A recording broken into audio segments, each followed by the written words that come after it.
Biology and a Master of Business Administration from the University of Michigan. Born in Palestine but raised in the USA, Ms. Shomali relocated with her family to her hometown in the West Bank in 2008. She worked with Bet Sahur municipality for 3 years as their international relations officer before signing on with BADIL Resource Center for Palestinian Residency and Refugee Rights in 2012. As advocacy manager, she is responsible for overseeing donor relations, fund development, research, and advocacy. Lubnah will explain the role of BADIL as well as her own work in the ongoing struggle for Palestinian freedom and rights. Welcome, Lubnah. Thank you, Jeanette, and thank you, MEPN, and also Jewish Voice for Peace for having me. I'm just going to go ahead and start the slide share. As Jeanette said, I work for BADIL Resource Center for Palestinian Residency and Refugee Rights, and BADIL is a Palestinian human rights organization, and we specialize in the issue of historic and contemporary forcible displacement and transfer, or in other words, the ongoing displacement and dispossession of the Palestinian people, both in the past and what's happening today. To describe this phenomenon, BADIL coined the term the ongoing Nakba. And what this means, Nakba, as you may know, is the Arabic word for catastrophe. And it's traditionally been used to describe the situation that occurred between 1947 and 1949, or more specifically, the situation in 1948 when the largest number of Palestinians became either refugees or internally displaced persons. The ongoing Nakba refers to the phenomenon of the ongoing displacement and dispossession of the Palestinian people because it has not stopped. And in parallel to that, with the ongoing displacement and dispossession, Israel also prevents or disrupts and denies the right of return of Palestinian refugees and IDPs. And internally displaced persons. And I'm going to be going into more detail about what these words mean and what the actual consequences are. As I said, the ongoing Nakba is a situation of ongoing displacement and transfer, as well as the denial of return, both of which are perpetrated by Israel. There have been 3 main waves of Palestinian displacement, or 3 main periods, let's say, where the numbers of displaced has been quite significant. The first period is during the British Mandate from 1917 to 1947, and approximately 150,000 Palestinians found themselves displaced outside of mandatory Palestine or denationalized by a very by a law that was passed by the British administration.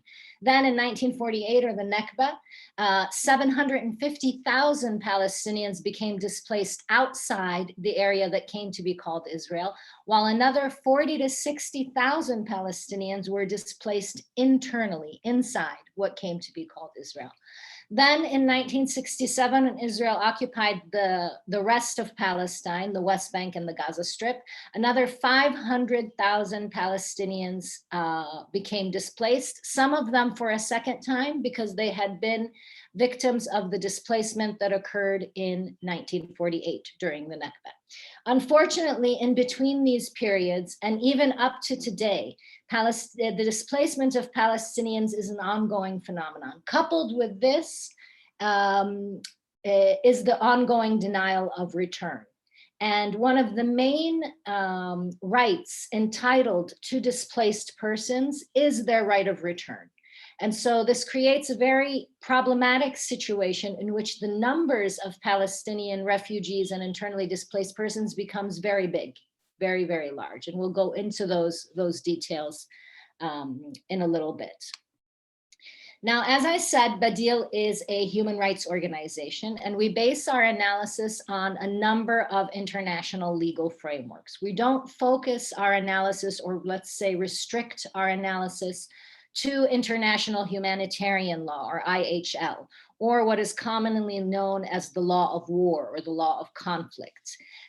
We also use international human rights law, international refugee law, the apartheid framework, the colonization framework, all of which are spelled out or dictated by treaties and different conventions within, by the international community, by the UN, the United Nations. And according to these conventions and treaties, it's very important that we are all starting on the same page. And so I've been using various words, different terminologies since I started the presentation. So in order for us to all be on the same page, I'm going to go over them very briefly. And just to mention, I am not a legal person. I used to be a geneticist, and then I got into business administration when I decided to come to Palestine because I knew I couldn't do that type of work, the molecular biology and the genetics work here. So I did the administrative degree. So I'll be as, hopefully it'll be as painless as possible. There are two types of forcibly displaced persons according to international law. One is a refugee, and a refugee is an individual who has been forcibly displaced and crosses an internationally recognized border. So for example, Palestinians who were displaced during the Nakba and left what came to be called Israel and entered into the West Bank, the Gaza Strip, or the surrounding countries, those individuals are referred to as refugees by international law. The same can be said of Syrians fleeing Syria, Afghanis fleeing Afghanistan, Yemenis fleeing Yemen, what happened in World War I, World War II. If you cross an internationally recognized border, then you are considered, and there is force involved, then you are considered a refugee.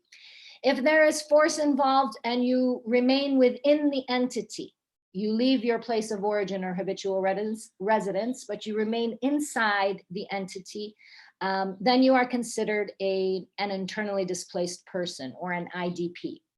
For example, a Palestinian who is displaced from Haifa to Jaffa, from Jaffa to the Nakba. Those are areas inside what came to be called Israel. Internal displacement also happened inside the West Bank from areas from areas A to areas, from areas A and B to area C, from area C to areas A and B. Also within the Gaza Strip, during the last 3 wars on Gaza that were all perpetrated by Israel, Palestinians within the Gaza Strip, because of the blockade, because they couldn't leave the Gaza Strip, they were displaced internally within the strip. Regardless of the label, refugees and IDPs, the common factor is the forcible displacement. And so regardless of what they are called, when forcible displacement is involved, these individuals have the same rights, whether they are refugees and IDPs. And because the Palestinian situation has been going on for decades, Palestinians find themselves experiencing displacement more than once, as I mentioned earlier. And so an individual could potentially be a refugee and an IDP at the same time, depending on where they were displaced, how many times they were displaced, and where they were displaced to. For example, approximately 85% of the population in the Gaza Strip are Palestinian refugees from 1948 and their descendants. As I mentioned, during the wars on Gaza, many of these individuals became internally displaced inside the Gaza Strip, potentially 3 times over, because there were 3 wars on Gaza. As I said, the common denominator is the force. It's forced displacement or forced transfer, which implies, of course, a lack of will, or the individual is faced with a situation in which they have no other choice. And according to international law, there are also 2 types of force. One is the force that is derived from armed and violent conflict. So for example, what happened in 1948, what happened in 1967, the wars on Gaza, what happened in World War I, World War II, the Gulf Wars, the civil war in Syria, what's going on in Yemen, et cetera, et cetera. It's that violent armed conflict that in which there arises situations in which people or groups are forcibly removed, physically, violently, forcibly removed from their places of origin and habitual residence. And this is the easiest type of force to see, or the most obvious, let's say, type of force. And so we call this the traditional force. The other type of force recognized by international law is what is called the creation of a coercive environment. In layman's terms, it means the creation of a situation that is so unbearable that it leaves the individual with no choice but to leave his or her place of origin or habitual residence. Unlike traditional force, it's not violent physical removal, but rather it's caused by the violation of fundamental or basic rights. And what are these fundamental or basic rights? Things like right to life, right to services such as healthcare and education, denying freedom of movement, denying family reunification, denial of access to land and natural resources, a lack of adequate housing, a lack of adequate living. All these are basic rights that are entitled to everyone under international law. And when the violation of these rights occur, they create a coercive environment where there is enough coercion in which the individual has to leave their place of origin or habitual residence in order to be able to access these rights elsewhere. Unfortunately for us, Israel is quite adept and continues to use both types of force. I mentioned 1948 and 1967, also the wars on Gaza. But the coercive environment is a constant presence within Palestine, and I mean that on both sides of the Green Line. What is now Israel and the West Bank and Gaza Strip. So there is a constant stream, let's say, maybe not massive waves as we saw in 1948 and 1967, but there's a constant stream of displacement, and Palestinians are constantly being shifted, forcibly shifted to other areas, either inside the occupied territory or inside what is now Israel, or outside mandatory Palestine. In order to deal with the largest wave of displacement, which occurred in 1948, or what is known as the Nakba, the United Nations created two agencies, UNRWA and the UNCCP. I think most people are familiar with UNRWA, which is the United Nations Relief and Works Agency. UNRWA was created in order to, it was created by the UN and told to provide humanitarian aid and assistance. Now, UNRWA wasn't created by the UN as a favor to Palestinian refugees or as a charity type of organization. The right to live in dignity during the period of your displacement is an entitlement within international law. What does that mean? It means that you have access to those basic or fundamental rights that we talked about earlier: the right to water, the right to adequate housing, adequate standard of living, healthcare, education, the right to land, the right to freedom of movement, the right to live in peace and dignity, the right to live free from discrimination and persecution, etc., etc.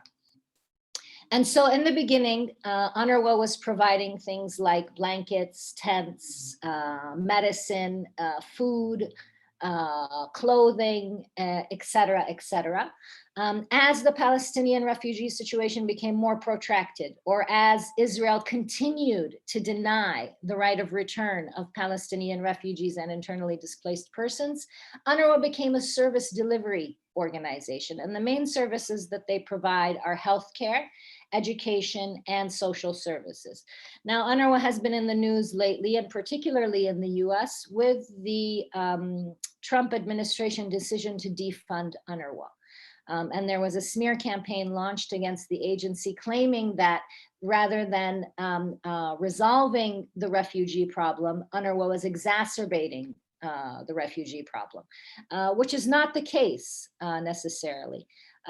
Which is not the case definitely, because UNRWA was created by the UN for a specific purpose: to provide the access to Palestinian refugees of one of their rights under international law as forcibly displaced persons.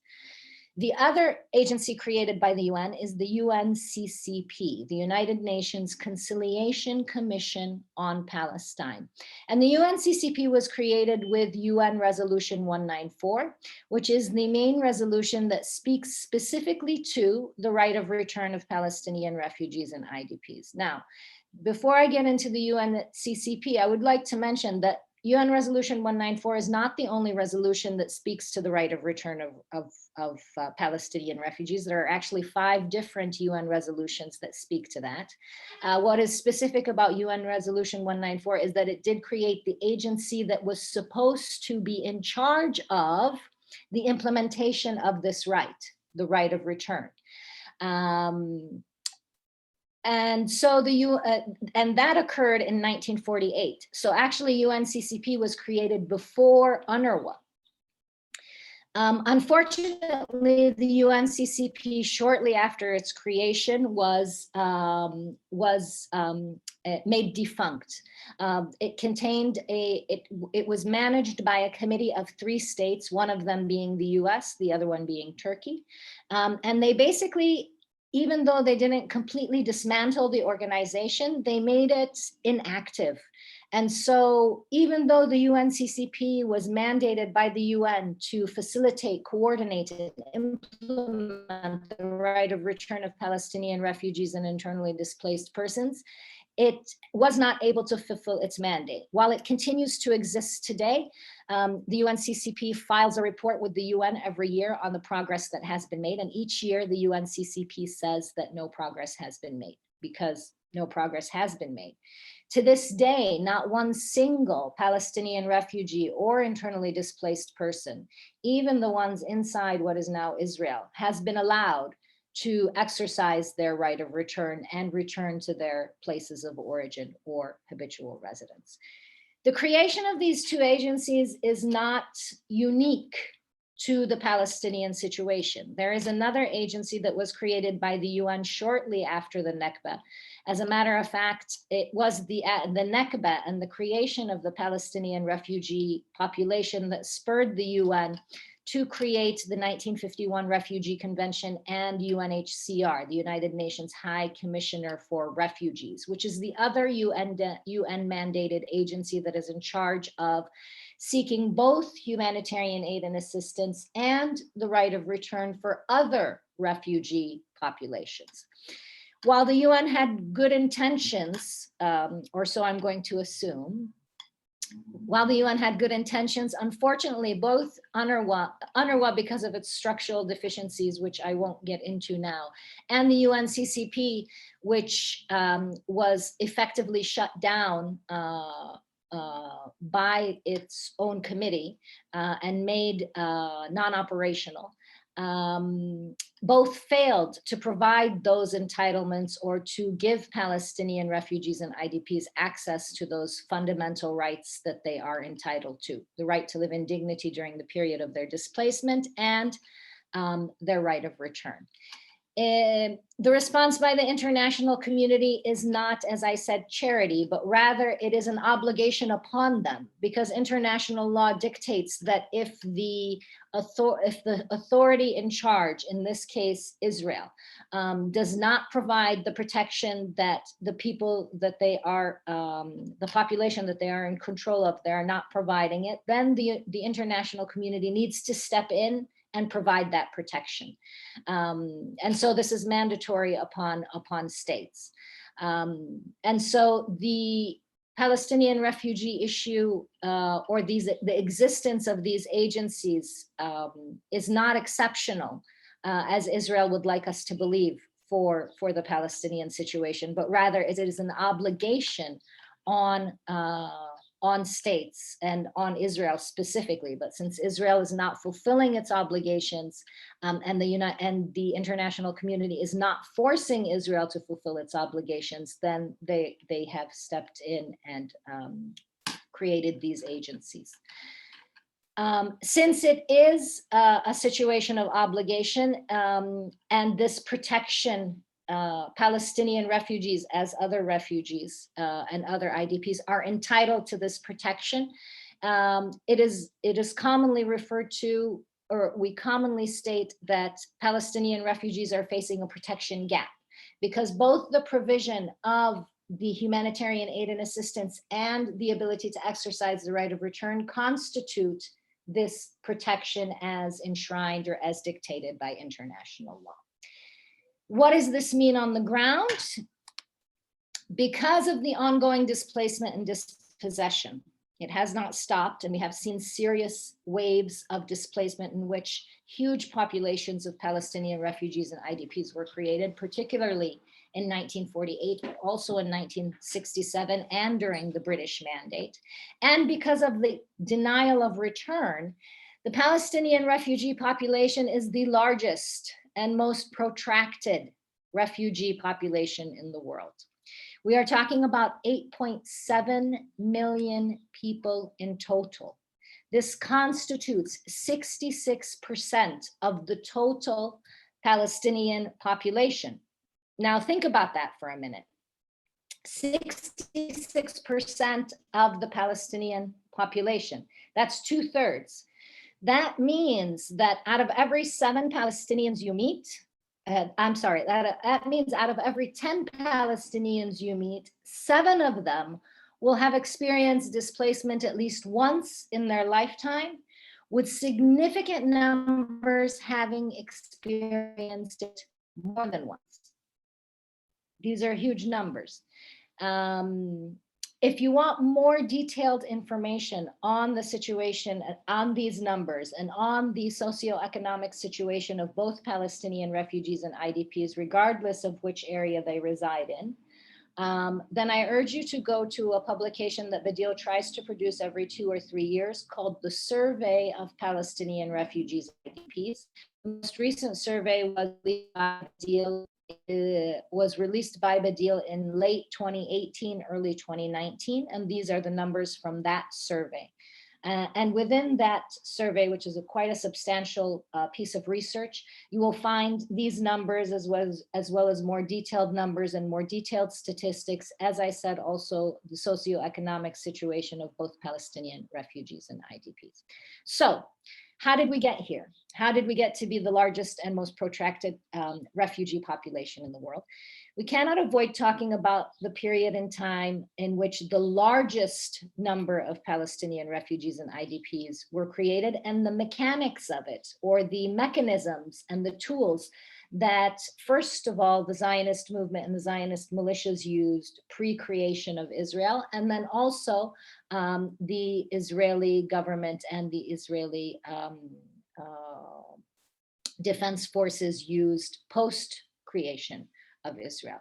And we'll be talking about very significant incidences and very significant laws that came into creation in order to create a situation of oppression and domination of the Palestinian people, regardless of where they reside today. From the very beginning, the Zionist movement that Palestine was a land with people, and the people in that land were Palestinians. And they knew that these Palestinians would not leave freely. They would not up and leave Palestine and say, okay, go ahead and create Israel, we'll go somewhere else. And so they knew that they would have to force the indigenous population out. And this is very clear from a number of different statements made by various members of the Zionist movement. And one of the ones that I think is the most apt is the one that you see on your screen. And this statement was made by Joseph Weitz, who was head of the land department of the Jewish National Fund. And Joseph said this in the 1930s. So as I said, from the very beginning, members of the Zionist movement knew that they would need to ethnically cleanse Palestine of its indigenous population. They also knew that not only would they have to force Palestinians out, but they would have to keep them away in order to maintain the fabricated demographic composition that would be beneficial to them, mainly a low number of Palestinians and a very high number of Israeli Jews. Joseph said, "It must be clear that there is no room in the country for both people. There is no room here for compromise. There is no way but to transfer the Arabs from here to the neighboring countries. Not one village must be left, not one tribe. This sentiment that belonged to Joseph Weitz and approximately 90% of the members of the Zionist movement was translated into a military plan called Plan Dalet. Plan Dalet was the first of a series of military plans designed by the Zionist movement, executed by the Zionist militias in order to ethnically cleanse Palestine of its indigenous population. The ultimate goal was and continues to be the control of the maximum amount of land with the minimum number of Palestinians on that land. How did Plan Dalet and the subsequent military plans accomplish this in 1948?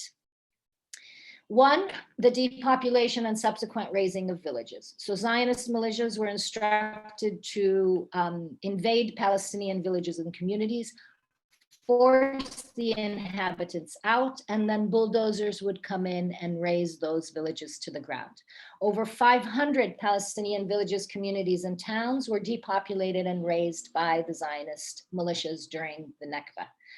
Another tactic or another activity of Plan Dalet and the subsequent military plans is the rounding up and shipping out of Palestinians. One area or one example of this occurred in El Ramla, which is this area right here. Approximately 50,000 Palestinians were rounded up by the Zionist militias, either forced onto transportation vehicles and shipped out, or they were forced to leave at gunpoint on foot. And from these two activities, the depopulation and subsequent razing and the rounding up and shipping out, these two are very classic examples of that traditional type of force, the force derived from armed and violent conflict, and the violent physical removal of people from their places of origin and habitual residence. The third activity of the Zionist militias within Plan Dalet and the subsequent military plans is strategic massacres. Massacres were committed by the Zionist militias in Palestine, not for the sake of the massacre itself, but for the consequences of that massacre.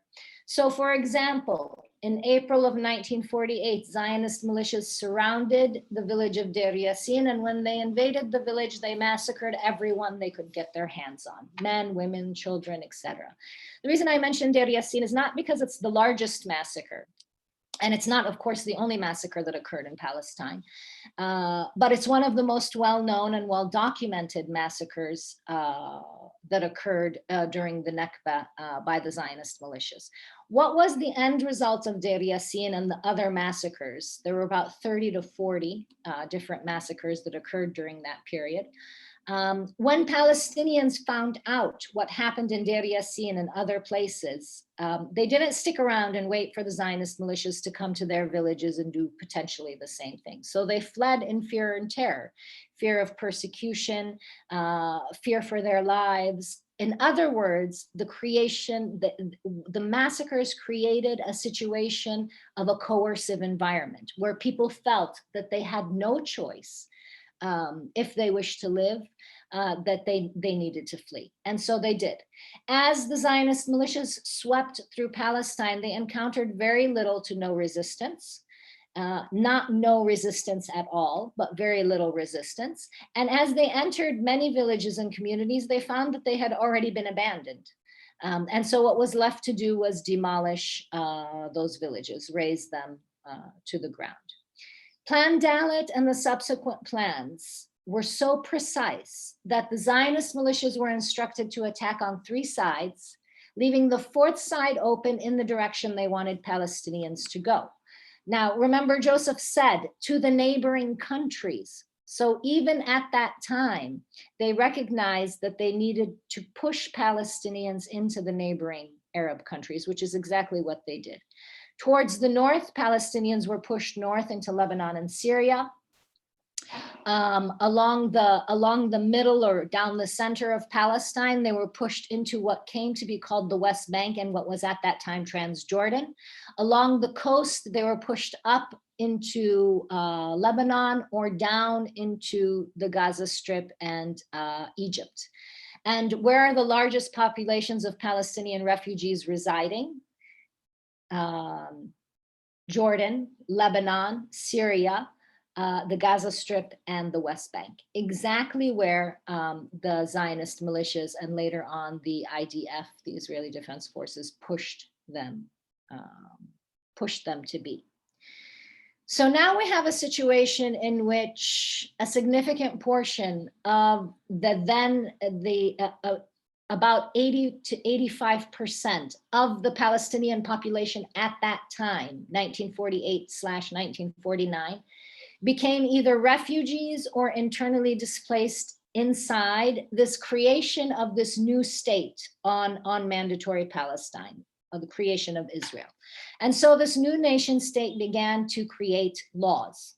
Laws, as I said, in order to continue to control and dominate the indigenous population or the Palestinian people that remained, as well as those that they forced out of Palestine. And so one of the first laws that came into being, or the first group of laws that Israel created, were called the absentee property laws. Let's backtrack a little bit. So as I said, we have a situation in which a significant portion of the Palestinian population became either refugees and IDPs.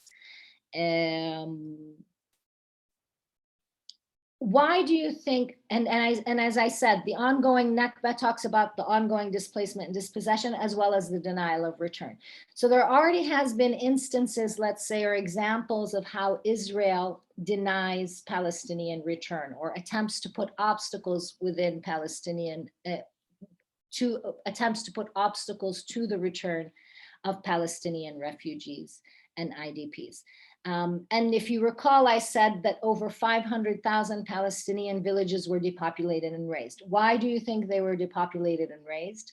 Because without having those structures in place and those villages continue to be viable, it makes an obstacle for Palestinian return. Another thing that the Israeli government did shortly after its creation was the absentee property laws. It wasn't enough to just push Palestinians out or ethnically cleanse Palestine of a significant portion of its indigenous population. Israel needed to ensure that they would put obstacles in place for return. As I said, one of them was the demolition of the villages, razing them to the ground. The other one is the creation of the absentee property laws. And the absentee property laws basically declared all Palestinian refugees and IDPs as absentees. And because they were declared as IDPs, all their properties were confiscated by the newly created state, Israel, and tunneled into or managed by an Israeli custodianship that was supposed to hold these properties in trust for the return of Palestinian refugees and IDPs. So essentially what happened is both Palestinian refugees and IDPs were stripped of their properties and their property rights by the absentee property laws. And so when Israel was created, it was created on 78% of mandatory Palestine or historic Palestine. That 78% were the properties, the land owned by Palestinian refugees and IDPs that were displaced during the Nakba. Another law that Israel created to deny return is the law of return. Now, it may sound like an oxymoron, but the Israeli law of return basically states that only if the state considers you Jewish can you return or make aliyah to Israel. The law of return provides those that the state considers Jewish with both Jewish nationality and Israeli citizenship, allowing them to return to make aliyah or return, reside, and become citizens and nationals of the state, the newly created state of Israel. Now, in essence, the law of return is an apartheid law. Because it creates a situation that divides people based on religious identity. So those that are considered Jewish are the superior group, or identified as Jewish by the state are the superior group and have access to the, not only return, but also other rights or other privileges that we will talk about later, and an inferior group, which is the non-Jews. And the non-Jews in this situation, of course, is the Palestinian indigenous population, both Palestinian refugees and internally displaced persons. Now, I will note that the law of return was created by Israel in 1950. And the reason I state this is because recently we have seen, or I hope, that there is more a debate within the international community on whether or not Israel is an apartheid state. Israel is without a doubt an apartheid state because of the law of return. And we can safely say that Israel has been an apartheid state at least since 1950. Now, I will say that the law of return is not the only Israeli apartheid law within the Israeli law books or within Israeli basic law. And I'll be talking about a few more of these as we go further into the presentation.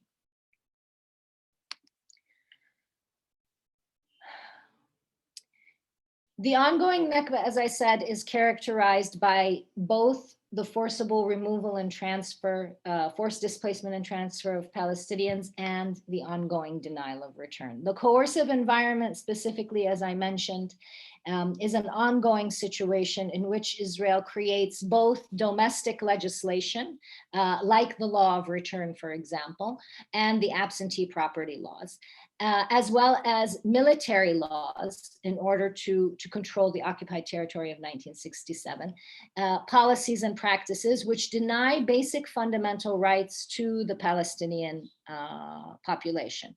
And through our research, which began in 2012, our research or our, as we delved into this coercive environment, as identified by international law as a situation that leads to forced displacement and transfer, we categorized 9 different policies that Israel uses to create this environment. And as I said, they are related to things like the freedom of movement, denial of access to resources and services, denial of access to adequate housing and adequate living, persecution, discrimination, et cetera, et cetera. Now, because of the time, because it will take a lot of time, and we could actually have a whole presentation on just this one slide, or at least talk about it for maybe 40, 45 minutes. I'm not going to go into all those details of the different policies. I will let you know that each of these 9 policies that you see on the screen before you, we have done a policy briefing on, or a policy paper on. So if you are interested, for example, in the over 100 permits within the Israeli permit regime that deny Palestinians freedom of movement, access to healthcare and education, and the ability to develop their land or build, permits to build, and so on and so forth, then you would go to installments of a permit regime. I would like to go over two other Israeli laws that are very important to the situation of ongoing, they're very important to maintaining this ongoing Nakba that Israel has created. And one of them is the Prevention of Infiltration Law. Now you will see that the Prevention of Infiltration Law comes under category 7, which is called denial of reparations. Reparations is the legal term for what is owed to victims of international crimes. Now, there are a number of international crimes identified by international law, or internationally wrongful acts. Forcible displacement and transfer is one of them. So is colonization, so is apartheid. But in the case here, we're talking about the reparations or what is due to those who have been displaced, specifically refugees and IDPs, not just Palestinian refugees and IDPs, but all refugees and IDPs as dictated by international law. Reparations is a packet or a composition of entitlements or rights due to those that have experienced international crimes, and the reparations package or entitlements that are due to refugees and IDPs have 4 components: return to their place of origin or habitual residence, property restitution, compensation, and guarantees of non-repetition or satisfaction. Specifically within the reparations package here, we are talking about the denial of return. Shortly after the cessation of armed conflict in 1948, thousands of Palestinians attempted to return. Now, this created a very embarrassing situation for Israel. And they knew, as I said, from the very beginning, that not only would they have to displace Palestinians, but they would also have to keep them away in order to maintain the demographic composition that they fabricated through the ethnic cleansing of Palestine and through the colonization of the lands in which that they had confiscated through the absentee property laws. So as Palestinians began to return by the thousands, Israel took steps to ensure that they would stop or halt their return and also discourage the return of other Palestinian refugees and IDPs. The Prevention of Infiltration Law came onto the Israeli law books officially in 1954, but it was in practice long before then. The Prevention of Infiltration Law basically states that any individual attempting to enter Israel illegally will be deemed an infiltrator, and an infiltrator will be dealt with in 3 ways. 1, they will be shot on sight. And thousands of Palestinians attempting to return shortly after the cessation of armed conflict in 1948 were shot on sight by the Zionist militias initially, which then became, of course, the IDF, the Israeli military or the Israeli Defense Forces. Number 2, they would be arrested and detained and held for 2-year terms that could be renewed at the whim of the state. So thousands more were arrested and detained. And number 3, they would be arrested and then forced back into exile. And so thousands more were arrested and forced back into exile. And so here, even before the end of the 1950s, we have 2 indirect ways, or I would say indirect. 2 indirect ways in which Israel was denying return. 1, through the destruction of Palestinian homes and properties when they depopulated and razed the villages. The stripping of the property rights, actually 3 indirect ways. And the law of return, which gave the entitlement of return to Jews only. But here with the Prevention of Infiltration Law, we have a very direct and very violent way in which Israel denies Palestinian return. The next law I would like to talk about is what is known as the Israeli Nationality Law. Now, it comes under the heading of segregation, which is bullet point number 8. Segregation is one of the pillars of apartheid. Segregation, fragmentation, and isolation are practices that are frowned upon by international law, and they constitute one of the components of apartheid. In most modern nation states, when you're a citizen of the state, you are also a national of the state, or vice versa. If you're a national of the state, you're a citizen of the state. In most modern nation states, that's not the case for Israel. There is a very significant difference between being a national of Israel and being a citizen of Israel. And with the Israeli Nationality Law, that distinction is based on your religious denomination. So once again, Israel has created another law which provides elevated legal status, or let's say access to fundamental rights and privileges to one group based on their religious identity, in this case, Jewish, and a lower legal status to another group who is considered the inferior group because they are non-Jewish, in which case we are talking about Palestinians. This line is drawn by the Israeli Nationality Law. So if you are considered Jewish by the state, not only do you get to exercise the right of return or aliyah to Israel, but you also have an elevated legal status. You become a national of Israel as well as a citizen.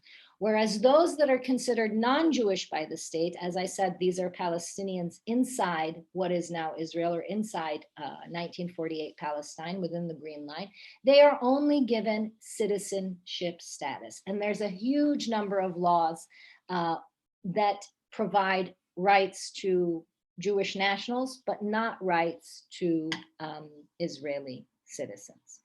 In fact, what Israel has done by using both its domestic legislation and comparable military law orders that are applied to the occupied territory of 1967 is created an apartheid regime that is so comprehensive and so systematic that it impacts every single Palestinian on the planet, regardless of where they are located geographically, whether they have official status or not.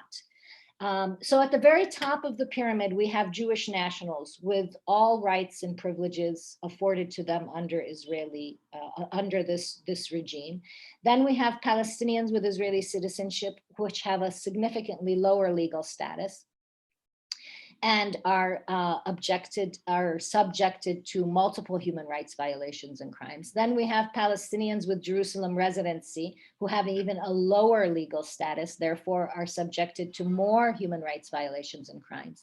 Then we have West Bank ID holders, another lower status, Gaza ID holders, even lower, and Palestinian refugees, both inside Palestine and abroad. Who have absolutely no rights and privileges under Israeli law. So when we talk about Israel, and we've mentioned a number of crimes, perhaps we've not gone into them, or perhaps I have not gone into them into very significant detail. But and this is not a comprehensive list of Israeli crimes. And these are international crimes as described by international law and the various frameworks that I referred to in the beginning of the presentation. So forced displacement and transfer, whether it's done by traditional force or through the creation of a coercive environment. Colonization, which is the implantation of a settler colonial population. It also contains elements of both de jure and de facto annexation. Altering or manipulating the demographic composition, and also the denial of self-determination. All of these components within colonization are considered crimes in and of themselves, as well as the actual colonization itself. And then, of course, apartheid. Now, why is it important that we speak within the language of international law? Or why is it that we use this terminology in order to describe the situation in Palestine and what Israel is doing as a nation state? Because I said there is an obligation of responsibility upon states when there are internationally wrongful acts or a state constantly perpetuates or perpetrates international crimes and systematic and systemic human rights violations. Third-party states, the international community, the UN, the United States, Europe, et cetera, they're obligated to step up and protect this population and right the wrongful acts and also hold the perpetrator state accountable.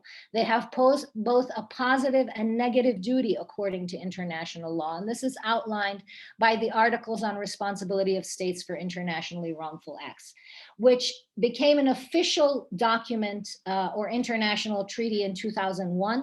But each of these positive and negative duties, or what the obligations of states are supposed to do, are also contained in those various legal frameworks that I spoke to earlier: international humanitarian law, international human rights law, the colonization framework, the apartheid convention, the 1951 refugee convention. So what happened in 2001 with the articles that they compiled all of these responsibilities, all these articles of state responsibility into one document. So they consolidated it. And it applies, as I said, to any state perpetuating international crimes and human rights violations. So if we get to a situation in which the international community, and specifically the UN and those powerful states, acknowledge that Israel is committing international crimes and systematic human rights violations, then there is an obligation on those states to step in and take care of the situation, or provide protection, and both protection to those victims and then also accountability to the state or the entity that is perpetuating these crimes. And I'll stop there and take questions. Thank you so much, Lubnah, for this wonderful discussion. Our first question comes from Mary Ellen, and she asks, what changes do you sense in regional and global forces most affecting Palestinian relations? Are we going to take one question at a time, or are we going to take a bunch of them together, or maybe like 2 or 3 together? We can do 2 or 3 together. Okay, just let me, that one is kind of a long one, and I'm afraid I might forget it, even though I jotted down some notes. And I do have a question back for Mary Ellen. What do you mean by Palestinian relations? Mary Ellen, we will unmute you so you can clarify.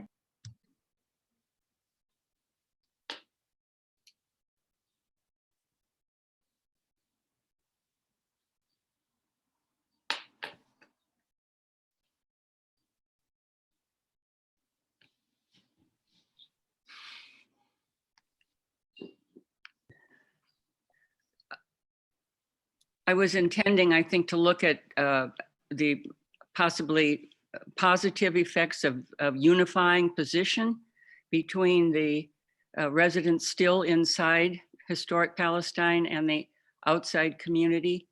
It was vague, and it was kind of hard to squeeze into the question format. I'm looking at to what extent, as a medium term, is the one state effort hopeful or successful, could be successful. Okay. I'm sorry, I was caught unaware. Oh, no problem, no problem.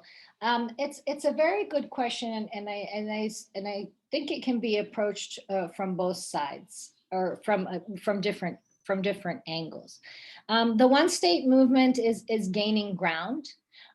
Certainly, or the proponents, let's say, of a one state solution is gaining ground. From a theoretical, let's say, perspective, it would probably be the most practical solution. However, any solution, whether it's a one state or a 2-state solution, or even a confederation or a confederation, whatever political structure is put in place, the essential elements need to be the lack of components within that structure that create situations in which human rights violations and international crimes occur. So when we're talking about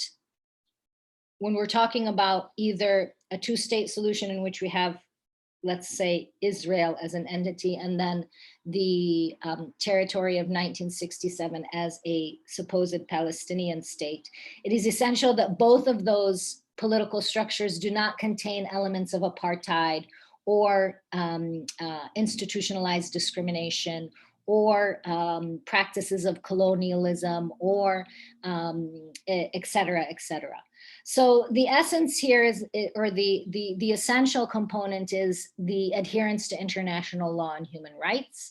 From a very practical standpoint, a one-state solution may be easier in terms specifically if we are talking about the right of return of Palestinian refugees and IDPs, because the right of return is very specific to the places of origin or habitual residence, unless the refugee or IDP themselves chooses something else.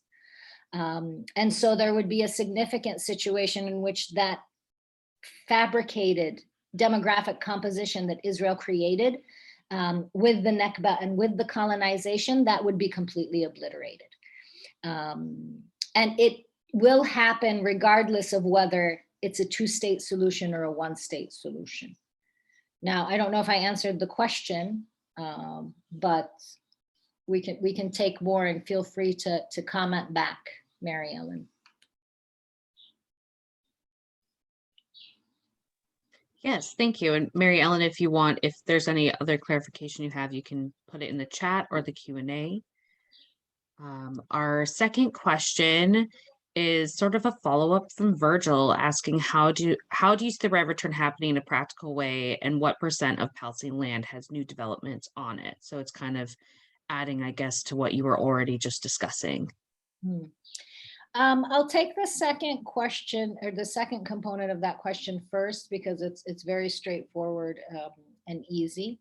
Of the 78% of the land that is now considered Israel, only about 28% of it is intensely populated or significantly populated. That means another 70+% of it is empty land.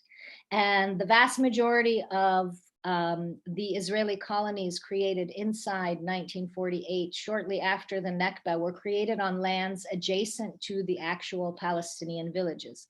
Now, granted, the majority of them were razed to the ground or destroyed, but this, for example, didn't prevent return of refugees to Bosnia or Herzegovina, because that the territory of former Yugoslavia there were significant portions that during the war it caused severe destruction. So what the international community did in that situation, before they returned the refugees, is they recreated, not necessarily recreated, but redeveloped the towns and cities in which the most destruction occurred. So there was huge development and building projects that occurred.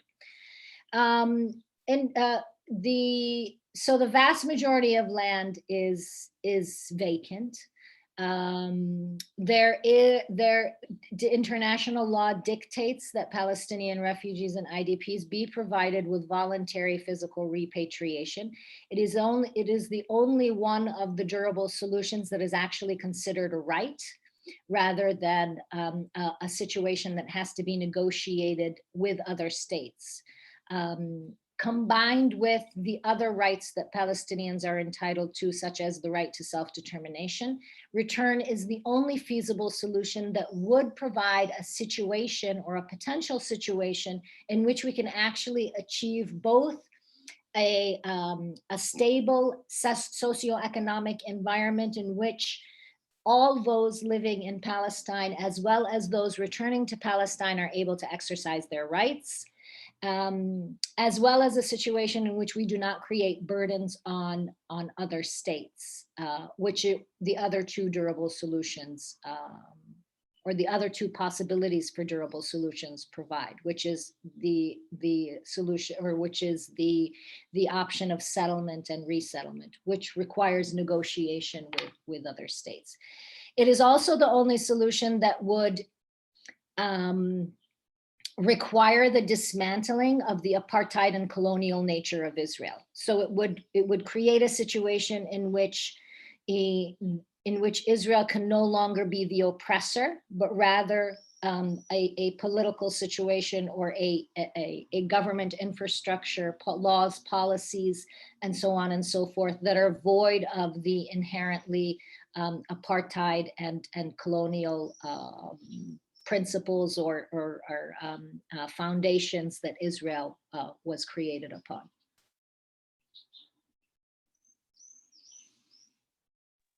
Thank you so much for so eloquently answering that question. The next question is, how does BADIL define normalization, and what are ways that BADIL actively works to combat it within Palestine and the work that they do? That's a tough one. Normalization is the engagement of Palestinians with any individual or entity that does not fully support the full spectrum of rights of the Palestinian people. And this would, of course, include the right of return and right of self-determination. And with a caveat that they have no other option. So, for example, Palestinians who are inside what is now Israel, or inside Palestine 48, they have very few options but to engage with the Israeli system itself, whether it's for work or if it's for housing, or if it's for other basic essentials like healthcare and education. However, they do have an option of whether or not to legitimize that illegal situation by participating, for example, in elections. There is nothing that requires them or forces them to engage in the Israeli elections, which would create a situation in which they are legitimizing the oppressor, in this case, Israel. So we would consider that normalization, that they are engaging in the elections and there is no absolute need for it. And it legitimizes the oppressor. However, in situations in which we are talking about access to education and healthcare, because they are living within the oppressor state, they have to engage within those systems in order to access those services. They don't really have any other options. Then we don't consider that normalization, for example. If we are talking about an international entity or an Israeli entity, as I said, that particular entity has to recognize those essential rights, not just that there is occupation, no, but there's also colonization, there's also apartheid, there's also a denial of return and denial of self-determination. So in a situation like this, if we were to engage, let's say, with a partner, they would have to be fully on board with that and help us work towards those goals, not just ending the occupation, but also establishing a situation in which those elements of apartheid and colonization, or we work to challenge those elements of apartheid and colonization, or the oppression and domination of the Palestinian people with that entity or with that group. It has nothing to do with whether the individual or the entity is Jewish. It has to do with whether they are Zionist or if they adopt Zionist policies or Israeli Zionist policies and practices or Israeli Zionist beliefs. It has nothing to do with whether or not that entity is Jewish or Muslim or Christian, or the individual, or does that make sense? Yes, that makes sense. Okay. And it actually leads us to, I think, maybe a question by Manju, asking, please comment on Israel's strategy of weakening Arab opposition by dividing it by establishing diplomatic relations with Gulf states or Saudi Arabia. Classic example of normalization, by the way.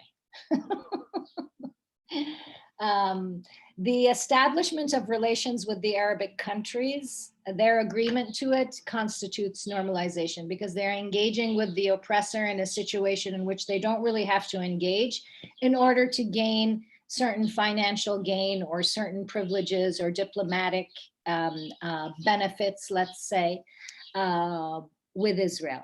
And Israel has used this policy time and time again. I mean, it started with early on with the Jordan and Egypt, and then it went to other states, and now they are branching out to the Arab Emirates as well as other Arab states. So it's a very good strategy. It seems to be working.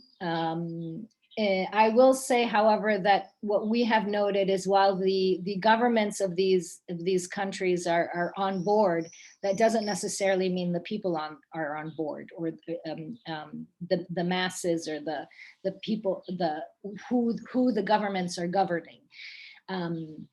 As is often the case, there is a gap, or there is a huge chasm between the government and what they want to achieve politically and financially, as well as between them and the people they govern. So.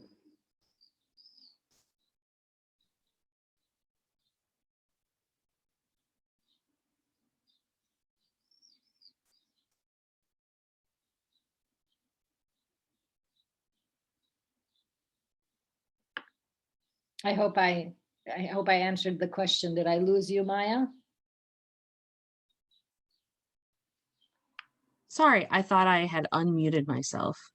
Oh, okay. Thank you so much for clarifying that question. I think we have time for one more question, and if not, we can also add another. But Kathleen asks, what entity authored the 2001 Articles on Responsibility of States for International Wrongful Acts?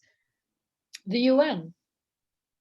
All the conventions and treaties that I referred to in the presentation, as well as ones that I didn't refer to, are all created by the United Nations. Usually the process is that they put together a special committee. They draft the convention or treaty, and then they ratify it through the United Nations Human Rights Council, both the General Assembly and then the Security Council. So there is a process there. And so all the articles, the Refugee Convention, the Apartheid Convention, the Convention on Torture, the Convention on the Elimination of Racial Discrimination, the CERD, the ICCPR, which is another human rights convention, or human rights treaty convention slash convention and treaty are kind of the same thing. All of these are documents that were created by the United Nations, and some of them, like the Universal Declaration of Human Rights, was created by their predecessor, the League of Nations. So before the United Nations became the United Nations, they were called the League of Nations. And they created, or they put together these documents. Now, the interesting thing is that those documents, particularly the colonization framework and the apartheid framework, were put together by powerful Western states. So by the states who were actually perpetuating the crimes of colonization and apartheid. And so us using those conventions and treaties, I kind of think that maybe that's not what they intended, but they're there and we can use them. And the avenue of legal advocacy is one of many avenues we can use. It's not the only avenue, of course, that we can use to seek justice for Palestinians, but it is one of the avenues that we can use, and we are going to use it regardless of the fact that it was created by powerful Western states who were in and of themselves perpetuators of these crimes. So like Britain, for example, Europe, so.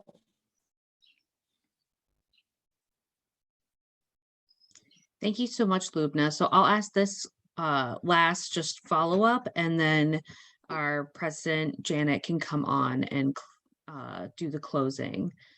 But we have one person asking, mentioning that how you've mentioned 9 different papers, or around the oppression and the things that are happening, and what are other resources people could use, because they were mentioning how this is a comprehensive summary of what you shared today would be very helpful in supporting organizations like ours in lobbying US change to change the situation, and what other resources could be used. And thank you. The researches I mentioned are pretty significant and very intense legal researches. In order to make our research more accessible, BADIL has also created brochures and videos. So you can go to we have a Vimeo account, and you can go to our Vimeo account and download a number of different videos. Some of them are short, 1 to 2 minutes, and some of them are a little bit longer, 30, maybe 35 minutes. So in terms of using materials for advocacy, I think those types of materials would be better. On that note, we have what we call the Q&A, what you need to know about Palestinian refugees and IDPs, which is kind of which is like a brochure or a small pamphlet that kind of speaks to the things that I spoke to today. I can also share this presentation with you if you would like. And there are a number of organizations who have done very significant work on Palestine. A number of human rights organizations, both Palestinian and international. For example, Human Rights Watch. For example, Diakonia, Al-Haq, Ad-Damir. There are many resources out there that you could go to that would provide you with information on various topics related to Palestine. I hope that was helpful. Yes, I think that was very helpful. And we sent your Vimeo to the people, and we'll have all these resources too sent in our follow-up email, and I will let Janet close. Thank you very much. And thank you so much, Lubnah. I'm sure all of us would say no matter how much we think we know, we always learn more. That was a really excellent overview of how we got to where we are today. Unfortunately, we're not as far ahead as we would like to be, are we not? Next month's forum will take place on Saturday, May 15th via Zoom. Our featured speaker is journalist and TV presenter Abby Martin. Abby made the news. Well, I'll keep reading and I'll tell you more. In February of 2020, Martin's booking to speak at a conference at Georgia Southern University on critical media literacy was canceled when she refused to sign a pledge not to boycott Israel, not boycott Israel as required by law in the state of Georgia. Stay tuned for more information and registration invitation to view this forum. And finally, if you like what you see and hear and are not yet a member of Middle East Peace Now, please consider doing so. A link to our membership registration is in the chat. I hope it is. Thank you once again, Shukran, Lubnah, for your excellent presentation, and we hope to see you all next May. Thank you. Have a great weekend. Thanks everyone for listening in on your Saturday morning, and thanks to MEPN as well as Jewish Voice for Peace for hosting me. Have a great day. And thanks everyone. If everyone can take the time to fill out the post-forum survey that we have placed